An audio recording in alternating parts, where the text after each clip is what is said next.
எம்எல்ஏக்கள் ராஜினாமாங்கிறது கூட்டணி கட்சிகள் கொடுத்த ஆதரவை நம்பாம விஜய் எடுக்கிற ஒரு பொலிட்டிக்கல் இது அப்படின்ற மாதிரி உதயநிதி அவங்க கம்ப்ளைண்ட் பண்றாங்க, சொல்றாங்க. அது அப்படிதான் பாக்கணுமாங்க சார்?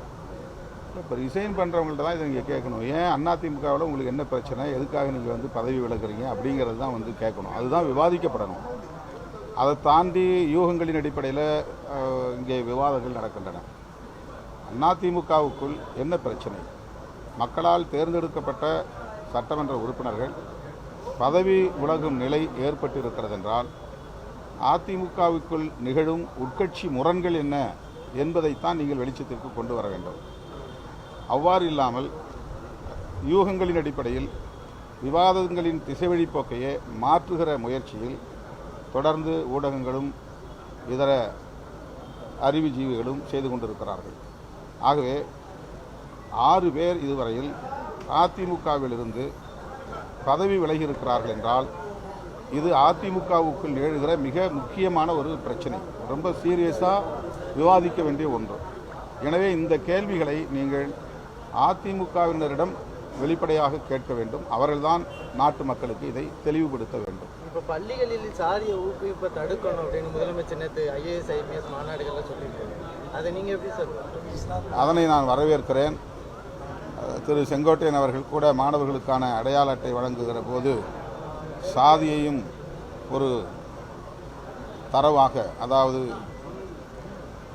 அந்த விண்ணப்பத்தில் பதிவு செய்ய வேண்டும் என்கிற கருத்தை சொன்னபோது கடுமையான எதிர்ப்பு வந்தது. ரொம்ப அதிர்ச்சி அடைந்தோம்.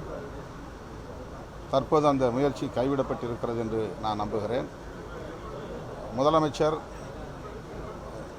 சாதி அடையாளங்களை ஊக்கப்படுத்தக்கூடாது என்பதில் உறுதியாக இருக்கிறார் என்பதை அவருடைய பேச்சிலிருந்து நம்மால் உணர முடிகிறது. அது தொடர வேண்டும் என்பது என்னுடைய வேண்டுகோள். அமைச்சர் ஒருவர் போன்ற சமூக வலைதளங்களை அவர் இல்லைன்றதை நிரூபிக்கணும். ஏன்னா அதுக்கப்புறம் தான் பதிவுகளை தொடர்பு பார்க்குறீங்க. அவர் தன்னை நிரூபிக்க வேண்டிய சூழலில் இருக்காரா அந்த தாவேக்காவுடைய? கட்டாயமாக அது நிரூபிக்கப்பட வேண்டிய ஒன்றுதான். நாம் ஆதாரம் இல்லாமல் ஒரு கருத்தை சொல்லிவிட முடியாது. ஆனால் ஒன்று அனைவரும் அறிந்த உண்மை, தமிழ்நாடு மட்டுமல்ல இந்தியா முழுவதும் போதைப்பொருள் புழக்கம் அதிகரித்திருக்கிறது. 2 நாட்களுக்கு முன்பு ஆந்திரா ஓங்கோலுக்கு நான் சென்றிருந்த போது ஒரு தாயார் வந்து அழுதார். தன்னுடைய மகனை காவல்துறை பிடித்து விட்டது, தன்னுடைய மகன் விபத்திலே பலியாகிவிட்டார், அதில் தொடர்புடையவர்களை இன்னும் கைது செய்யவில்லை என்ற வேதனையை வெளிப்படுத்தினார். அதன் பின்னணியை கேட்டறிந்த போது அதிர்ச்சியாக இருந்தது. அந்த இளைஞர் மீது மோதிய லாரி கஞ்சா செடிகளை ஏற்றி வந்த லாரி, அதுவும் தமிழ்நாட்டிலிருந்து வந்த லாரி என்று சொன்னார்கள்.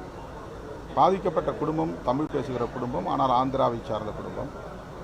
ஆக கஞ்சா செடி உட்பட பல போதைப் பொருட்கள் வெளிப்படையாக மாநிலம் விட்டு மாநிலம் சொல்லுகிறது, வெளிப்படையாக குக்கிராமங்கள் வரையில் புழங்குகிறது என்பது மிகவும் கவலை தரக்கூடிய ஒன்று. இதில் எந்த கட்சி இதற்கு பொறுப்பேற்க வேண்டும் என்று விவாதிப்பதை விட இந்தியா முழுவதும் இது எப்படி பரவுகிறது, இதற்கு யார் பின்னணி என்பதையெல்லாம் கண்டறிந்து இதை ஒரு கட்டுக்குள் கொண்டு வர வேண்டும் என்பதுதான் நம் முன்னால் இருக்கிற முக்கியமான ஒரு சவாலாக நான் பார்க்கிறேன். சார், மத்திய நிதியமைச்சர் நிர்மலா சீதாராமன் உயர்கல்வித்துறை அமைச்சராக மாற போகிறாங்க அப்படின்ற மாதிரி ஒரு ட்விட்டர் போட்டிருக்காரு ரவிக்குமார் அவர்கள். அதை நீங்கள் எப்படி சார்?